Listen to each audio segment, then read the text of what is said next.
Hello friends, hello loyal audience. I know it's been a while and you can't wait to hear me talking. The multitude. Uh,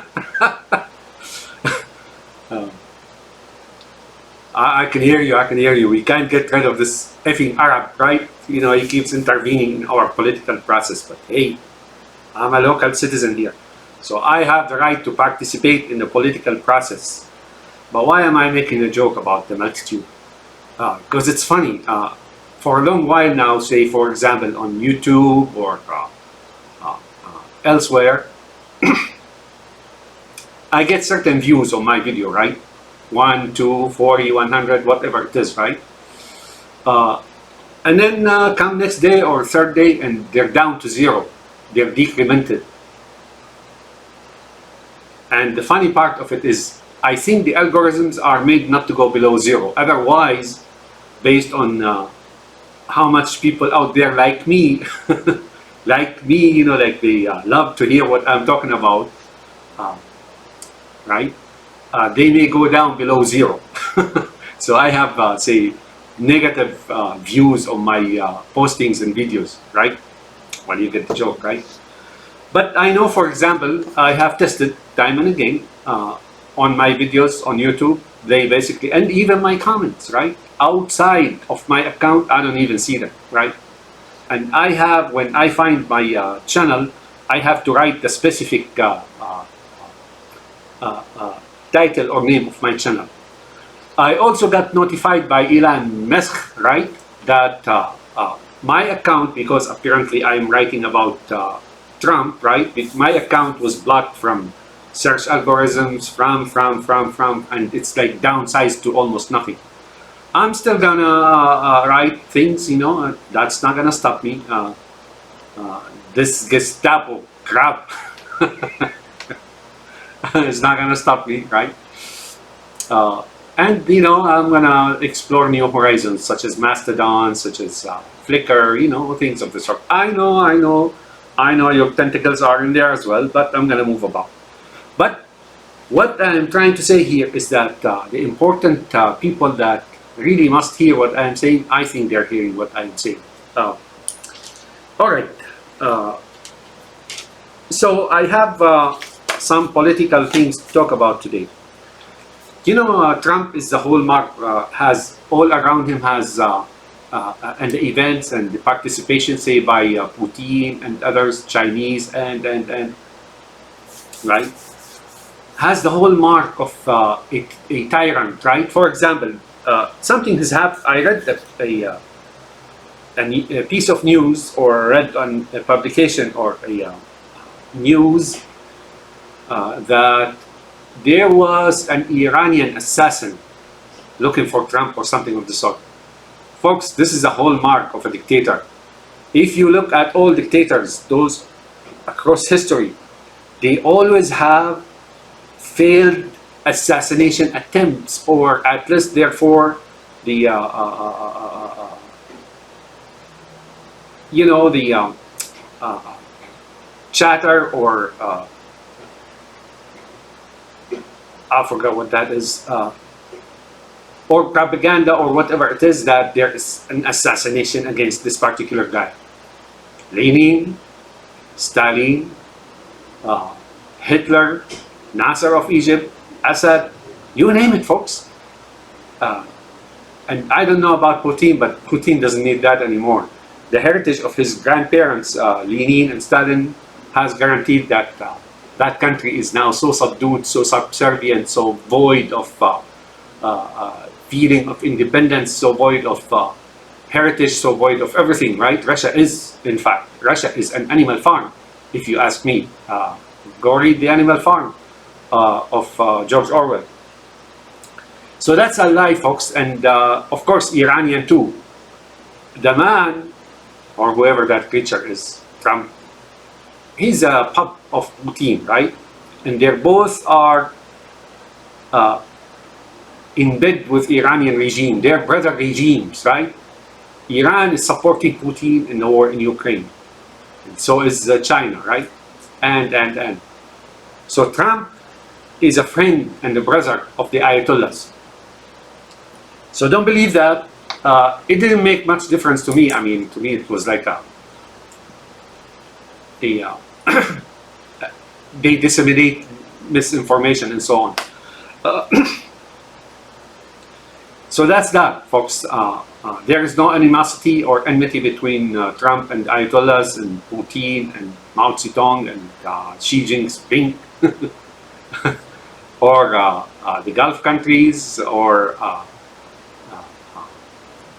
Egypt or Algeria's government, you know, all these despotic rulers, and of course Orban, and that's the class of rulers or despots or butchers that are crawling on the horizon from the east, folks, and they intend to establish a tyranny, and that's that.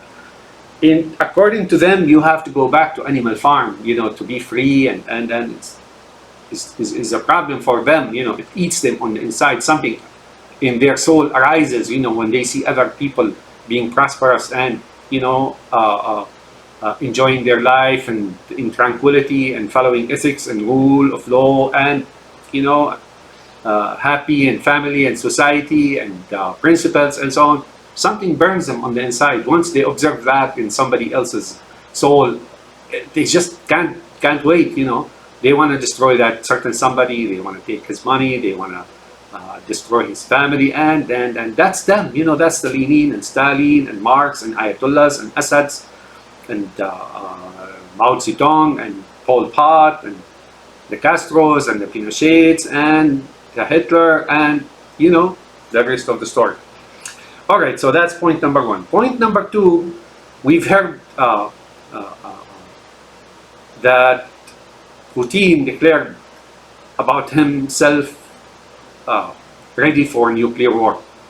Why is he saying this now? I mean, they said it quite a few times before, but we know he knows better than that, than to even talk about it or mention it. But why is he saying that? Because Trump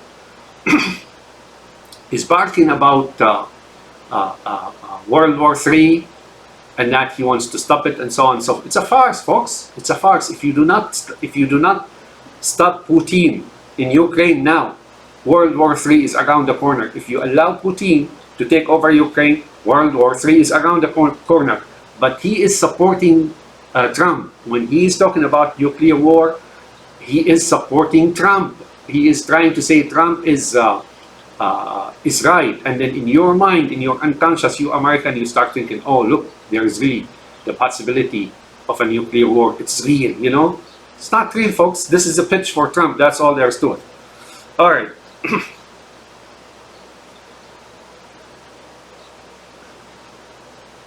I want to talk to you Republicans, right? You know, there are those Republicans who, right? Who's in for Trump, right? Like they're with him to the death, right? And that may prove to be true. I want to remind you of Russia. You guys and the gram and whatnot, right? You don't seem to be clear of history. You may say, you effing Arab, you don't know how we effing Jews live or do our business. No, this effing Arab knows how you effing Jew do your business. Do you remember Trotsky? Do you know who Trotsky is? You don't know who Trotsky is? That's Bornstein, right? And do you remember Stalin? Rabbi Stalin, his brother in religion, right? What did he do to him after he took over, right? And his likes. How many did he kill? Many of those were Jews, right? No? You know that story, don't you? So you have a Trump who's out on vendetta or political revenge because of January 6th, right? Because he blames you now for failing in the Congress or in the Capitol or wherever it is to support him, and you outed him. He blamed you Republicans for ousting him, not for holding and deciding to vote for him, right? You know, remember that session in the Congress when the rebels of Trump invaded the Congress and then came at you? Deep down inside, he has a vendetta against you because he blames you for ousting him. He blames Pence, and he just said recently that he wants to get rid of the Romneys, right? Romneys? Didn't he say that? So what makes you think you, Lindsey, Graham, or whoever you are, right? Johnson, whatnot. What makes you think that he's not going to come after you for failing on January 6th, right? It happened before, so this effing Arab knows how you effing Jews think, right? And you know what he is, right? So he is going to come after you.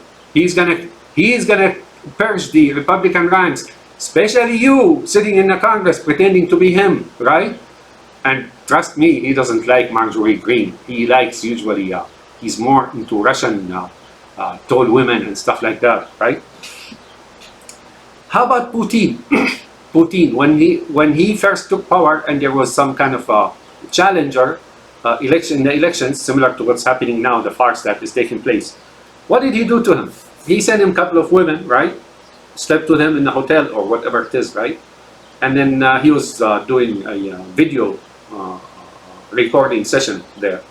He put him on TV and the guy just fell through in the elections. Maybe that's what he did to Trump, you guys. So reconsider, here's a man who's on vendetta, and it's in your history, it happened in your history. And he's after you. You may think he's not after you. He's after you. He blames you for failing on January 6th to appoint him as a president.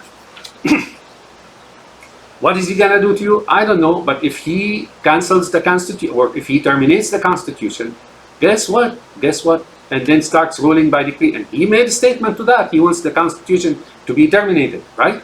What are the consequences? What is going to ensue? Well, you know what? I'll let you deduce the facts about that and the future events that may follow after he terminates the Constitution.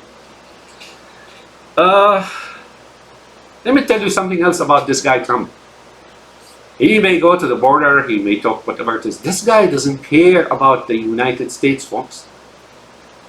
This guy does not care about the United States. He was selling its secrets, all these documents in Mar-a-Lago, right? When the FBI raided the place or the compound, they found a lot of empty boxes. He's already sold that out, right? Or by order from Russia, he gave it to Russia. Now let me remind you of MBS, Mohammed bin Salman, right? Given Jared Kushner $2 billion. Why wouldn't you want to give him $2 billion, right? For what, right? I heard Steve Bannon, right? And I think Steve Bannon will be punched out, really, I mean, punched out. Punched out, but he's going to change the whole posse, folks, when he comes around. He said, and I quote, that he suggests that Trump has been bought. Huh. Bannon, he's more than both, or much worse than that. This guy cares for the dollar, folks. He's a dictator. He's a money-oriented person. He's so and so. That he doesn't care, folks. This guy doesn't care about this United States. He looks at it and he sees a field of rich with gold and money and whatever it is, although it's largely destroyed by his brothers and fellow investors and so on and so forth. But he still sees a possibility, right? He still sees a possibility of siphoning a few $1 billion. Maybe MBS will pay him that as well. I don't know. Maybe he's blackmailing MBS. Maybe MBS is blackmailing him, right? I'm going to give you an example of that.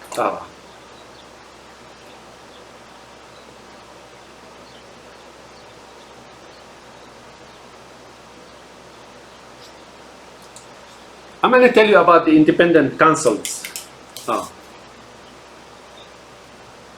Right?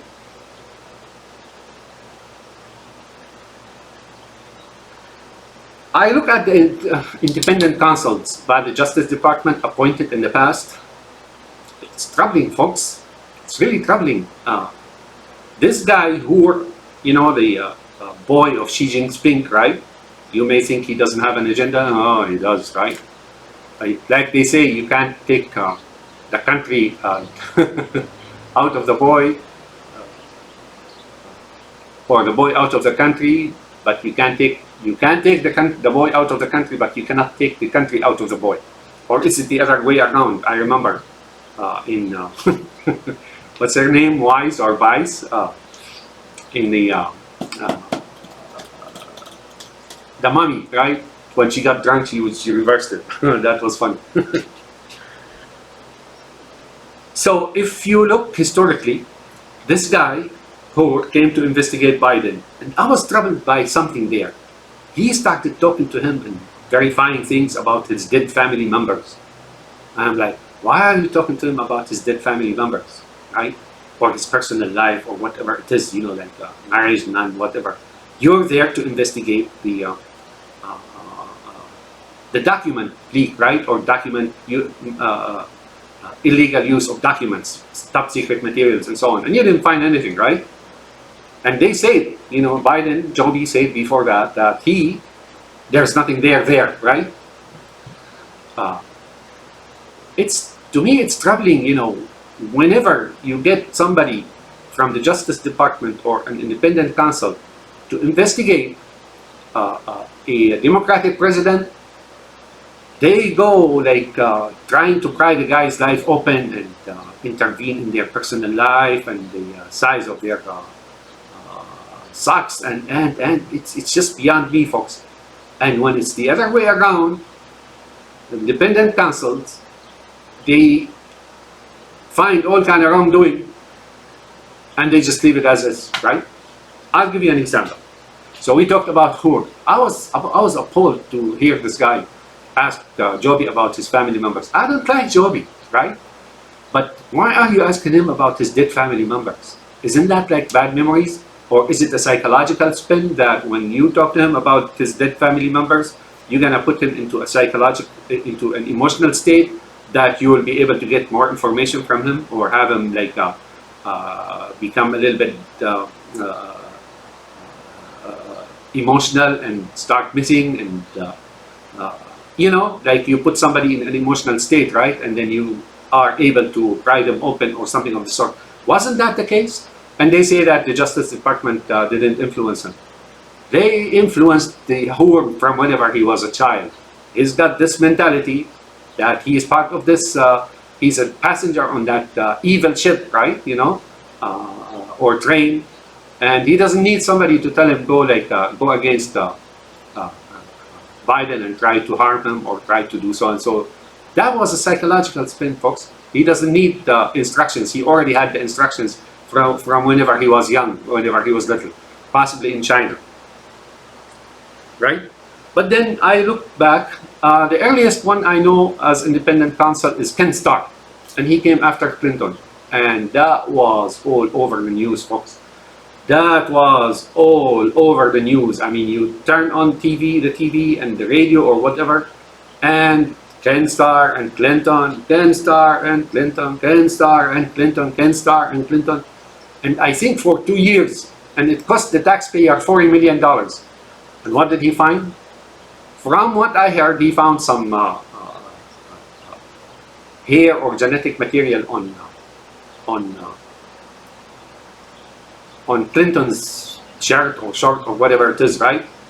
Now I'm not into Clinton, right? He was a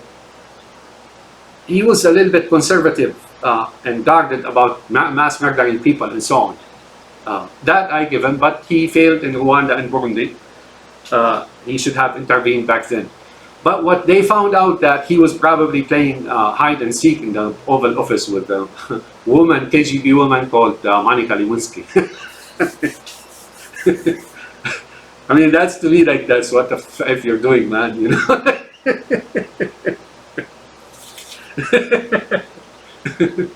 right? Hello, right?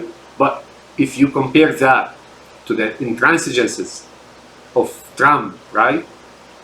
Whether it's documents, whether it's perjuring himself, whether lying, and hell, his people are going to jail, right? And he's not. I'm going back, and again, then on Trump's watch, you get Mueller, right? And he investigates Trump for 2 years, I think, as well, and he finds nothing, right?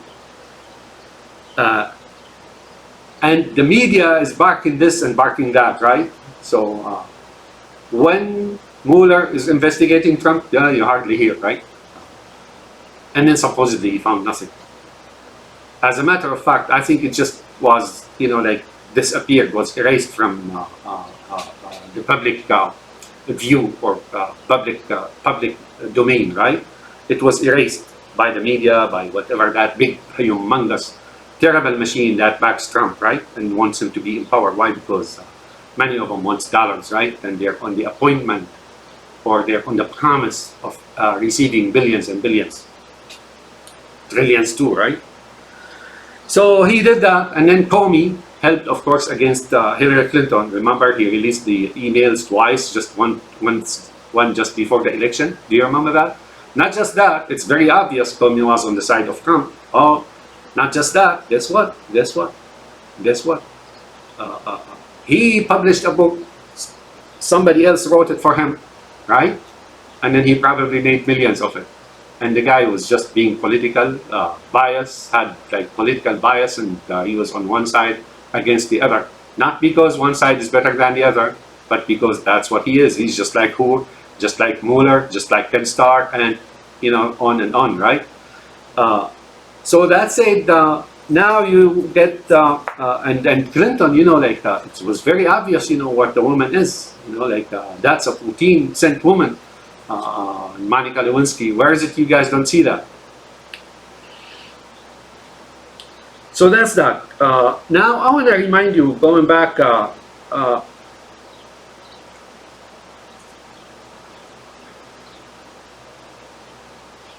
want to go back and mention Trump and his loathe and despise for his fellow members who work for him. There are those now going to jail for him, his assistants in the Congress and so on, his assistants. They're going to jail, right? Right? Lindsey Graham, one of them, just got jail sentence like a couple of days ago. What did he call him? Do you remember what did he call him? He says Little, Mr. Little, or Little, because he's apparently a petite size, right? And some of us are, right? And that's no shame, right? For us, I have many relatives that are petite, and I'm a little bit larger than usual and so on. But he despised him and called him Little, Mr. Little, or no, Little. And the other guy he called Mr. Magoo. Remember Magoo, the cartoon character? This guy despises you, Fs, you, this effing Arab is telling you, effing Jew, right? You Lindsey Graham, you whoever you are. That's what he is, folks. And you think he's going to treat you, well, he is going to treat you like Rabbi Stalin treated his rabbi brothers in the Soviet Union. And before him, Lenin as well. And then eventually, maybe, I don't know, Ayatollah and stuff like that. So that's that, folks. This guy is out on vendetta. You better keep that in mind, no matter who you are. You may put him in the White House today, and I told you, tomorrow, well, within the year probably, I don't know, you're going to be a target, right? Khomeini executed all those Ayatollahs, quote unquote, who brought him back from France. So, why is he getting support from those supposed spoiled brats who receive money from the government just because they were born, right? Such as Elon Musk and and others and so on, because they're on the promise for dollars, right? That's all, right? That's all. These guys, according to Ralph Nader, if you heard Ralph Nader, he said, and I quote, that this guy, Elon Musk, lives on a royal retirement plan. He gets billions and billions and billions and billions and billions and billions. The other day, the judge struck down a payment of $54 billion for him. For what, right? I'm doubtful about this, right? But why would you want to give the guy for $54 billion? Why not go to an African-American neighborhood or white neighborhood or whatever between, right? And give $54 billion to certain somebody who is smart, business smart and so on, and stock them up? Or is this a restricted field of practice, right? Get it? But now, I can tell you this. He gave a lot of money on the first term, right? Including to Putin, to China, to Iran, to Hezbollah, right? Hezbollah, to Hamas, the Hamas, to Israel, to, he's got the whole posse of terrorism up there. Terrorist organizations that supposedly underground. They appear to be they do terrorist act, but under the table, they're Israeli thing, right? I don't think this time around he's going to give you any money. I don't believe that, as a matter of fact. If this country is going for tyranny, usually whatever money has been given eventually is collected or made useless, right? So that's what I think. And remember, if you remember MBS, there is a parallel to this, a parallel in history. Do you remember MBS after he took over, or after he became the de facto ruler of Saudi by way of his father, who guards him and makes sure that he takes over? And what did he do? He arrested all those princes who are his cousins, right? Including one called Saad al-Hariri of Lebanon, right? He seized them in Saudi and so on and so forth, right? And then he made them cough up those billions that they took from the government on account of oil revenue and so on and so forth, right? I don't think he made them penniless, but he largely took their capitals that were stolen. Well, his is stolen too. I mean, nobody has... but what did Trump say that on that time? He, in collaboration with MBS, said, and I quote, that those princes robbed the kingdom. Ask him. He knows that. Maybe he doesn't remember, but we do, right? So he said that. So you think if somebody is talking like that, he is going to, give you money? No. Maybe because those princes, like plural of friends, right?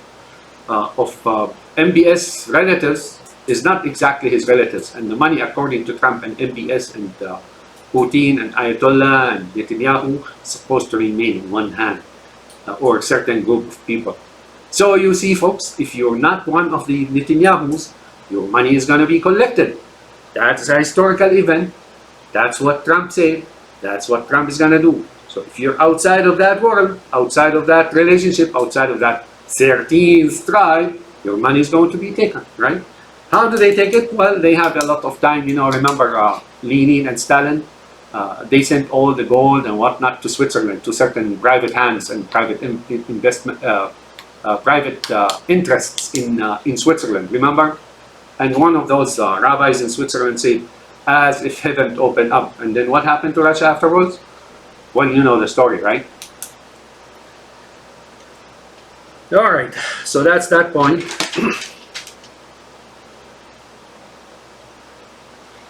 If a civil war happens, I heard somebody say that this election is an 1860 moment, right? If a civil war happened and the whites fight for Trump, whites will lose anyway, right?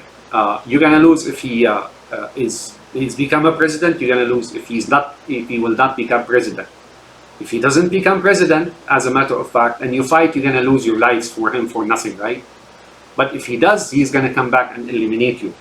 Right now, although again, I'm gonna repeat, I don't like this Biden, but right now for the United States, he's the one, right? Not to allow tyranny to take over. Imagine him like somebody who rose from the ranks and then stifled Lenin and Stalin. Imagine him like that. Now that's his role in history, as a matter of fact. And I have a good feeling, like I am not 100% conclusive, but like 99% that Trump is in trouble, right? I hope usually those feelings get fixed. Once they get fixed, I know it right there and then. But it's approaching that.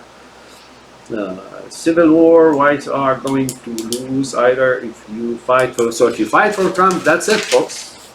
That's it, like you white America, you're a loser anyway, right?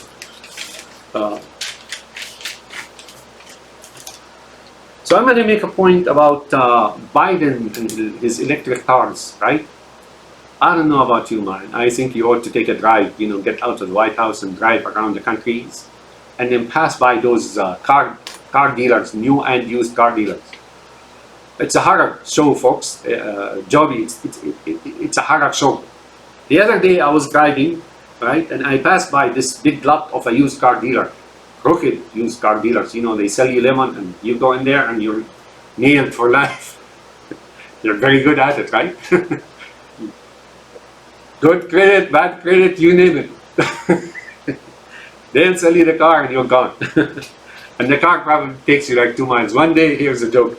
I was checking a car for my one of my children, right? I wanted to buy her a car. And it's been a while, right? or maybe my son, I don't remember. And we took this car on a test. So I pressed the gas, on and off, and I swear to God, I swear by Allah, on the test drive, we couldn't even make it back because the transmission failed.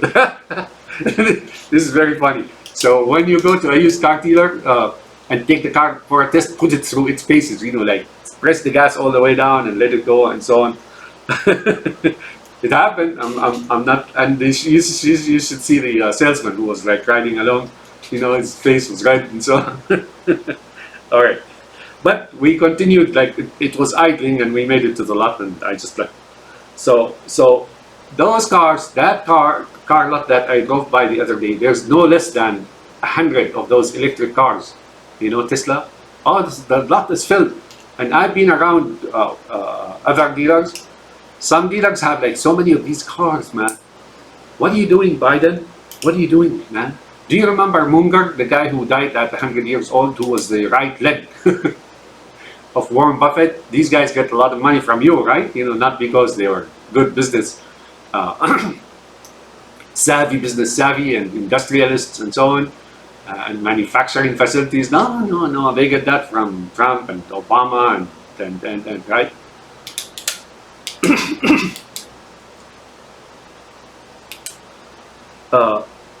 He said, and I quote, that this Tesla thing or the electric cars is a small miracle. I think he was trying to be polite. That's number one. Joby, listen to me, man. What Ralph Nader about King's ransom or retirement plan or something like that? For what, man? I looked, like for a long time I've been looking. These cars are being shoved forced on people. Some people just want to suck up to your Netanyahu, so they buy a Tesla car because they want to pretend like, oh look, I'm buying your product, so they're on your side and so on, right? Biden, there's the toxicity, man. This huge lithium battery. I mean, what are you going to do when it's all over? The country will be littered with lithium batteries, cracked and whatnot and so on. I mean, these batteries do crack, folks. The other day here in something park here in Chicago, there was a lithium factory, battery factory of lithium battery owned by a Chinese man. Went on fire. They evacuated the whole town. So, Joby, what are you doing, man? That's the toxicity. And the used cars dealers and I can go on and on here, right?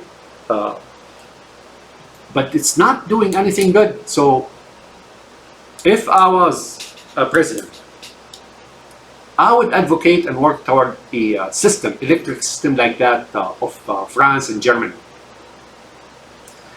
And England and here and there, right? Northwestern Europe, they have these electric vehicles or trains or trams, and they take their power from an above the line, above the cars, the engines. They have those lines, that extend around, right?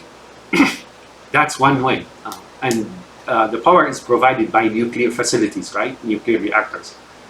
I would say that's a better solution, if you're ever serious about that. And I am for something like that because fossil fuel, at the end of the day, we're emptying Earth from its shield of heat. So Biden, Joby, what are you gonna do with the 7.3 trillion? Hey man, right? What, you're gonna pay Bitcoin and whatnot, right? And some investors are waiting to line up their pocket. And what are you gonna do with that, man? Oh, you ain't getting away with that. Just like Trump is. If I'm against Trump for giving 8.4 trillion, like an American citizen, like everybody else here, you think I'm just gonna be okay? As an American citizen, I'm gonna be okay with you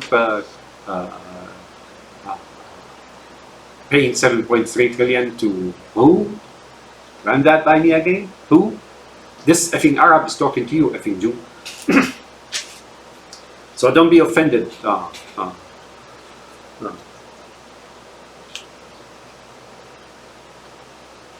Don't be offended. There's something else I want to tell you, Joby. I sent a check, right, to your campaign, Victory Fund in DC. And it's been 2 weeks, man. I went to the to the post office, right, and put my put it in an envelope, right, and a stamp, and it's been 2 weeks, man. I think it was not this Monday, but the Monday before, and it hasn't cashed yet. So, Joby, take a look, man. Maybe your funds are being siphoned off to the other side. Oh, he isn't no short of, if there's espionage in this world, oh, it's in campaigns too. So purge your ranks and see who is doing what, right? Maybe Putin stole that check, right? I put $100 on that check. So, Joby, take a look, man. I sent that to your campaign fund, victory fund in DC, and it's been 2 weeks and it hasn't cashed yet. All right, so that's all I wanted to say. And I know you can't wait to hear what I'm saying here, but you Republicans, I hope you didn't forget what I said earlier in the tape. Oh boy. These two guys, Pence and Rami, are smart. They know what they're talking about. And if you're smart, you would know what to do. Here's something I wanted to tell the delegates. The delegates are compromised, right? But hey, you know, Americans are taking this personal. Don't go cheat, don't go vote for Trump when he gets very little votes, right? Don't do what you did during the Hillary Clinton time or the Al Gore, right? Don't do that.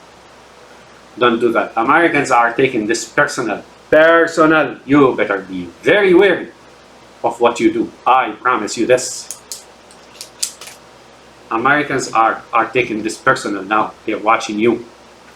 Have a nice day. They're watching you. I swear. By Allah, they're watching you.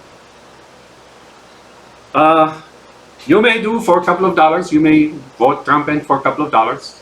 Right? Oh, those couple of dollars are going to take, are going to be negative 2 billion against you. Right? I really hope you reconsider and don't do what you did in the past during the W. Bush, and during the Trump, right? At least these 2 times I know of, right? I really pray that you don't. And hey, it's just an advice. And Joby, those 7.3 trillion, you will be personally responsible for them. And yes, Trump is responsible for those 8.4 trillions. You don't believe me? You're eventually gonna meet him. Have a nice day, my friends, right? And yeah, if I get any more points in mind, I'll let you know about them. Bye now. Joby, check on that campaign funds of yours. The check has been out for 2 weeks, man, and it hasn't even cashed.